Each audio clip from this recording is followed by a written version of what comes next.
अब हम राजस्थान के जनजातीय आंदोलनों के बारे में देखते हैं। ठीक है, जनजातीय आंदोलन। तो सबसे पहले हम देखते हैं मेर विद्रोह। कौन सा? मेर जनजाति का आंदोलन, उसके बारे में देखते हैं। तो मेर जनजाति कहाँ रहती है? मेनली वो कहाँ? अजमेर मेरवाड़ा स्थान पर रहती है। कहाँ? अजमेर मेरवाड़ा। अजमेर मेरवाड़ा स्थान में रहती है मेर जनजाति। एक मेर अलग है और मेव अलग है। ठीक है, दो वर्ड है, एक तो है मेव और है एक मेर। ठीक है, तो मेव तो कहाँ रहते हैं? वो है रहते हैं अलवर भरतपुर में। अभी हमने देखा था मेव किसान आंदोलन। तो मेव तो रहते हैं अलवर भरतपुर में, और मेर जनजाति है वो कहाँ रहती है? अजमेर मेरवाड़ा स्थान पर रहती है मेर मेर जनजाति। तो मेर जनजाति है वो कहाँ रहती है? अजमेर मेरवाड़ा स्थान। अजमेर मेरवाड़ा स्थान वो कहाँ है? अजमेर मेवाड़ तथा मारवाड़ इनके बीच में स्थित है अजमेर मेरवाड़ा स्थान।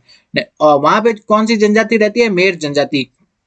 तो इनके विद्रोह का प्रमुख कारण ये था कि ये शुरुआत से ही किसी के अधीन नहीं रहे थे। जब अंग्रेज आए तो अंग्रेजों ने इन पर अधिकार करने की कोशिश की, इनको अपने नियंत्रण में लाने का प्रयास किया। तो इसी कारण यही जो मेन रीजन था मेर जनजाति के विद्रोह का। तो अब हम देखते हैं 1818 में मेर जनजाति ने अंग्रेजों के विरुद्ध विद्रोह प्रारंभ कर दिया। कब प्रारंभ कर दिया? 1818 में मेर जनजाति ने अंग्रेजों के विरुद्ध विद्रोह प्रारंभ कर दिया। नेक्स्ट है विद्रोह का जो प्रमुख कारण था वो क्या था? अंग्रेजों द्वारा मेर जनजाति को अधिकार में लाने का प्रयास करना।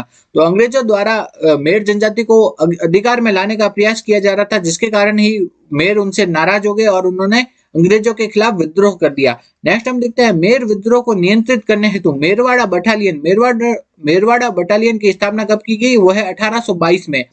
तो मेर विद्रोह को नियंत्रित करने के लिए अंग्रेजों ने किसकी स्थापना की? मेरवाड़ा बटालियन की स्थापना की। मेरवाड़ा बटालियन की स्थापना कब की? 1822 में की।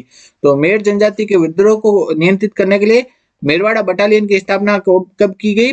1822 में। इंपॉर्टेंट प्रश्न है कि मेरवाड़ा बटालियन की स्थापना हुई 1822 में, और इसका मुख्यालय कहाँ था? ब्यावर में।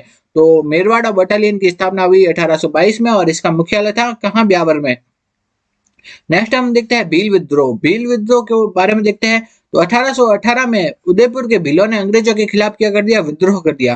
तो कब कर दिया? 1818 में उदयपुर के जो भील जनजाति के लोग थे उन्होंने अंग्रेजों के खिलाफ विद्रोह कर दिया। भील विद्रोह के प्रमुख कारण क्या क्या थे वो देखते हैं। तो मेन कारण तो पहला वही था कि है ना, उन्होंने भीलों पर अधिकार करने का प्रयास किया और यह उन्हें पसंद नहीं आया, जिसके कारण विद्रोह हुआ मेन। तो बाकी दूसरे कारण भी देख लेते हैं हम। पहला कारण है अंग्रेजों द्वारा भीलों को अपने नियंत्रण में लाने का प्रयास करना। दूसरा है भीलों पर कर थोपना। तीसरा है अंग्रेजों की भील दमन नीति। नेक्स्ट हम देखते हैं 1818 की संधि के बाद देशी रियासतों को भंग कर दिया गया। जो भील जागीरदारों की सेना में नियुक्त थे उनमें क्या होगी? बेरोजगारी होगी। तो 1818 की संधि हुई थी ना, उस टाइम जो ये संधि में क्या गया कि देशी सेनाओं को भंग कर दिया जाएगा, जिसके कारण की जो भील जागीरदारों के पास सेना में काम करते थे वो क्या हो गए? बेरोजगार, जिसके कारण ये विद्रोह थोड़ा ये भी प्रमुख कारण है विद्रोह का। नेक्स्ट हम देखते हैं भील अपने पाल के समीप स्थित गांवों से कौन सा कर लेते थे? रखवाली कर। भील जनजाति के लोग हैं, उनके जो पाल होता है या उनका गांव होता है, उनके पास जो भी दूसरे गांव है उनसे वो क्या लेते थे? रखवाली कर लेते थे। और अपने गांव से गुजरने वाले सामान से वो कौन सा कर लेते थे? बोलाई कर। तो एक तो हो गया रखवाली कर और दूसरा हो गया बोलाई कर। तो रखवाली कर और बोलाई कर इन दोनों को समाप्त किसने कर दिया? इन दोनों को समाप्त किया अंग्रेजों ने। तो अंग्रेजों ने ये समाप्त कर दिया, जिसके कारण भील उनसे नाराज हो गए। ये प्रमुख कारण थे भील जनजाति के विद्रोह के। तो इन सभी कारणों को हमने देख लिया। अब हम देखते हैं 1826 में भील विद्रोह हुआ। उसके प्रमुख नेता कौन थे? वो थे दौलत सिंह और गोविंद राम।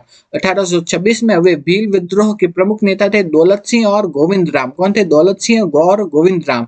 नेक्स्ट हम देखते हैं भीलों को विद्रोह को दबाने के लिए अंग्रेजों ने क्या क्या प्रयास किए। तो भीलों के विद्रोह को दबाने के लिए मेवाड़ भील कोर की स्थापना की गई और इसका मुख्यालय कहाँ बनाया गया? खेरवाड़ा में। ऊपर हमने देखा था मेरवाड़ा बटालियन की स्थापना हुई 1822 में हुई थी और उसका मुख्यालय कहाँ था? ब्यावर में। जबकि मेवाड़ भील कोर की स्थापना हुई और उसका मुख्यालय कहाँ बनाया गया? खेरवाड़ा में। ठीक है, मेवाड़ भील कोर की स्थापना हुई और उसका मुख्यालय कहाँ बनाया गया? खेरवाड़ा में।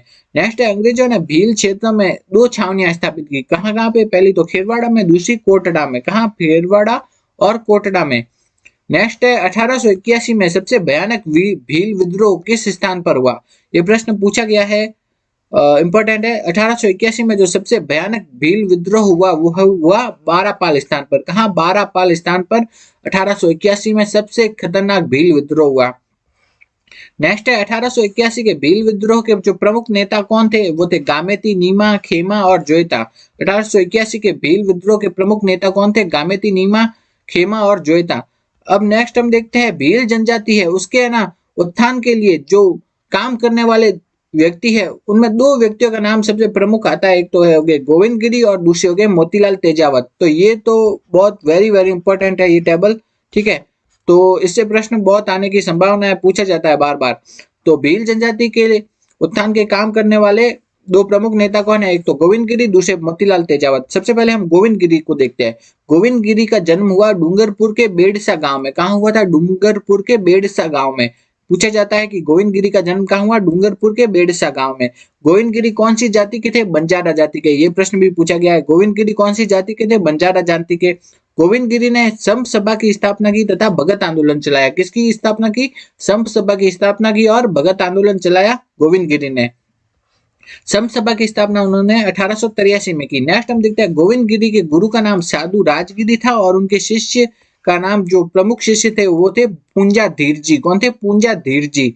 नेक्स्ट है कि मानगढ़ हत्याकांड जो कि हुआ 17 नवंबर 1913, उसके बाद गोविंद गिरी को गिरफ्तार कर लिया गया। तो गोविंद गिरी के बारे में हमने देखा। अब हम देखते हैं मोतीलाल तेजावत में के बारे में। मोतीलाल तेजावत का जन्म कहाँ हुआ? उदयपुर के कोलियारी गांव में। कहा? उदयपुर के कोलियारी गांव में जन्म हुआ मोतीलाल तेजावत का। जबकि गोविंद गिरी का कहाँ हुआ था? डूंगरपुर के बेड़सा गांव में। नेक्स्ट है मोतीलाल तेजावत किस जाति के थे? ओसवाल बनिया जाति के। जबकि गोविंद गिरी थे बंजारा जाति के, ठीक है। नेक्स्ट हम देखते हैं मोतीलाल तेजावत ने कौन सा आंदोलन चलाया? एक ही आंदोलन। जबकि गोविंद गिरी ने चलाया था भगत आंदोलन चलाया था और संप सभा की स्थापना की थी। नेक्स्ट हम देखते हैं मोतीलाल तेजावत अपने प्रारंभिक जीवन में झाड़ोल उदयपुर में कामदार के पद पर कार्यरत थे, ठीक है। तो मोतीलाल तेजावत कहाँ पे काम करते थे अपने प्रारंभिक जीवन में? वह है झाड़ोल। झाड़ोल जो कि कहाँ है? उदयपुर में। ये वाला प्रश्न भी RS 2023 में भी पूछा गया है और एक बार पहले भी पूछा जा चुका है। वो कहाँ पे काम करते थे? झाड़ोल उदयपुर में। नेक्स्ट है मेवाड़ की पुकार। मेवाड़ की पुकार क्या है? एक 21 सूत्री मांग पत्र है। क्या है? 21 सूत्री मांग पत्र है जो कि मोतीलाल तेजावत ने मेवाड़ के महाराणा को दिया। तो ये इंपॉर्टेंट है। इस टेबल को हम एक बार वापस देख लेते हैं थोड़ा, कि इससे प्रश्न आने की पूरी संभावना है। बार बार इससे प्रश्न आते हैं तो इसको हम देखते हैं एक बार। तो गोविंद गिरी का जन्म तो कहाँ हुआ? डूंगरपुर के बेड़सा में। जबकि मोतीलाल तेजावत का हुआ उदयपुर के कोलियारी में। गोविंद गिरी कौन सी बंजारा जाति के थे? मोतीलाल तेजावत ओसवाल बनिया जाति के थे। गोविंद गिरी ने संप सभा की स्थापना की, मोतीलाल तेजावत ने एक ही आंदोलन चलाया। और गोविंद गिरी ने भगत आंदोलन चलाया और मोतीलाल तेजावत ने एक ही आंदोलन चलाया। नेक्स्ट हम देखते हैं गोविंद गिरी के गुरु थे साधु राजगिरी और उनके शिष्य थे पूंजा धीर जी। और मानगढ़ हत्याकांड है वो हुआ 17 नवंबर 1913, उसके बाद गोविंद गिरी को गिरफ्तार कर लिया गया। नेक्स्ट हम देखते हैं मोतीलाल तेजावत के बारे में। मोतीलाल तेजावत है अपने प्रारंभिक जीवन में कहा? झाड़ोल उदयपुर में कामदार के रूप में काम करते थे। नेक्स्ट है कि मेवाड़ की पुकार क्या है? 21 सूत्री मांग पत्र है जो कि मोतीलाल तेजावत ने मेवाड़ के महाराणा को दिया। नेक्स्ट है कि एक ही आंदोलन कब चलाया गया? 1921 में चलाया गया। और कहां से चालू किया गया? मातृकुंडिया चित्तौड़ नामक स्थान से। तो एक ही आंदोलन 1921 में चालू किया गया, मातृकुंडिया चित्तौड़ स्थान से चालू किया गया 1921 में। और एक ही आंदोलन चलाया किसने था? मोतीलाल तेजावत ने, किसानों को भारी लगान तथा बेगार से मुक्त करवाने के लिए। तो एक ही आंदोलन क्यों चलाया गया था? किसानों को भारी लगान तथा बेगार से मुक्त करवाने के लिए। मेवाड़ की पुकार क्या है? इंपॉर्टेंट प्रश्न है। 21 सूत्री मांग पत्र है जो कि मोतीलाल तेजावत ने मेवाड़ के महाराणा को दिया। नेक्स्ट है गोविंद गिरी के प्रमुख शिष्य कौन थे? वो थे पूंजा धीर जी। उनको उनके साथ भगत आंदोलन में उन्होंने गोविंद गिरी की सहायता की। नेक्स्ट हम देखते हैं राजस्थान का जलियांवाला बाग किसे कहा जाता है? वो है कहा जाता है मानगढ़ हत्याकांड को, जो कि हुआ 17 नवंबर 1913 को हुआ। मानगढ़ कहाँ पे स्थित है? बांसवाड़ा में। जबकि जलियांवाला बाग से भी विभत्स हत्याकांड, ठीक है, डबल डायरिज्म, दोहरी डायरवाद, ठीक है। जलियांवाला बाग से भी विभत्स किसे कहा जाता है? वो कहा जाता है नीमूचना कांड को। जलियांवाला बाग, राजस्थान का जलियांवाला बाग तो कहा जाता है मानगढ़ को, और जबकि जलियांवाला बाग से भी विभत्स कहा जाता है नीमूचना कांड को, जो कि हुआ 14 मई 1925 को। नेक्स्ट हम देखते हैं संप सभा। संप सभा की स्थापना कब हुई? 1883 में। समसभा की स्थापना हुई 1883 में, सिरोही में हुई। ठीक है, तो इसकी स्थापना की गोविंद गिरी ने। और समसभा का पहला अधिवेशन कब हुआ? समसभा का पहला अधिवेशन हुआ 1903 में। तो समसभा की स्थापना 1883 में सिरोही में, और इसकी स्थापना की गोविंद गिरी ने। समसभा का पहला अधिवेशन हुआ 1903 में। नेक्स्ट हम देखते हैं भोगीलाल पंड्या। भोगीलाल पंड्या का जन्म हुआ सिमलवाड़ा डूंगरपुर में। कहाँ हुआ? सिमलवाड़ा डूंगरपुर में।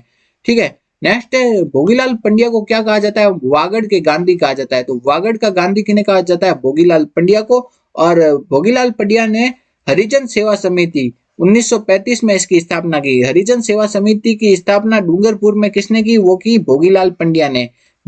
भील सेवा मंडल की स्थापना किसने की? एच.वी. ठक्कर ने 1922 में की। भील सेवा मंडल की स्थापना की एच.वी. ठक्कर ने 1922 में। ठीक है, तो भील सेवा मंडल की स्थापना की थी एच.वी. ठक्कर ने। कब की थी? 1922 में। नेक्स्ट देखते हैं कि गोविंद गिरी का अंतिम समय कहाँ पे बीता? वह है अहमदाबाद के पंचमहल जिले के जालोद गांव में। कहाँ गोविंद गिरी का अंतिम समय बीता? अहमदाबाद के पंचमहल जिले के जालोद गांव में। ये तो क्या हो गया? भील आंदोलन। अब हम देखते हैं मीणा विद्रोह, मीणा जनजाति के आंदोलन के बारे में।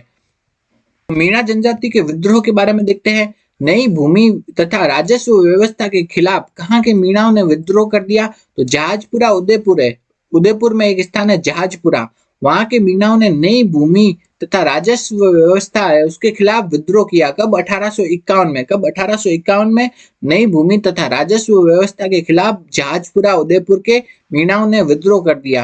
नेक्स्ट है मीणाओं के विद्रोह को सामना करने के लिए अंग्रेजों द्वारा किसकी स्थापना की? 42वीं देवली रेजिमेंट और मीणा बटालियन की स्थापना की गई। 42वीं देवली रेजिमेंट और मीणा बटालियन की स्थापना की गई। वो कब की गई? वो की गई 1855 में। कब? 1855 में की गई 42वीं देवली रेजिमेंट और मीणा बटालियन, इसकी स्थापना की गई मीणाओं के विद्रोह को सामना करने के लिए। नेक्स्ट हम देखते हैं 42वीं देवली रेजिमेंट और 43वीं एरिनपुरा रेजिमेंट, इन दोनों को समाप्त करके मीणा कोर की स्थापना कब की गई? 1921 में। तो मीणा कोर की स्थापना हुई 1921 में। मेरवाड़ा बटालियन का आपको पूछ लिया जाए, शुरुआत में था ना मेरवाड़ा बटालियन, उसकी हुई 1822 में हुई थी। और उसका मुख्यालय कहाँ था? ब्यावर में था। जबकि हमने देखा कि जो मीणा कोर की स्थापना कब हुई? 1921 में। नेक्स्ट हम देखते हैं 1924 में ब्रिटिश भारत की जो गवर्नमेंट थी उसने क्रिमिनल ट्राइब एक्ट उसको जयपुर में लागू कर दिया और जरायम पेशा कानून लागू किया। तो 1924 में जो ब्रिटिश गवर्नमेंट है उसने जयपुर में क्रिमिनल ट्राइब एक्ट को लागू किया और जरायम पेशा कानून को लागू किया गया। इसके अनुसार क्या है? 12 साल से अधिक जो भी है मीणा जनजाति के लोग, उनको रोज थाने में जाकर हाजिरी देनी होगी। तो इस कानून का विरोध करने के लिए तथा चौकीदारी प्रथा को समाप्त करने के लिए मीणा जनजाति ने क्या कर दिया? विद्रोह कर दिया।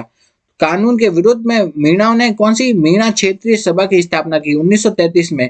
तो जरायम कानून के विद्रोह में किसने? मीणा जनजाति ने मीणा क्षेत्रीय सभा की स्थापना की 1933 में। नेक्स्ट हम देखते हैं अप्रैल 1944 में मीणा जनजाति की एक विशाल सभा का आयोजन हुआ। वो कहाँ हुआ? नीम का थाना सीकर में हुआ। इसकी अध्यक्षता किसने की? जैन मुनि मगन सागर ने।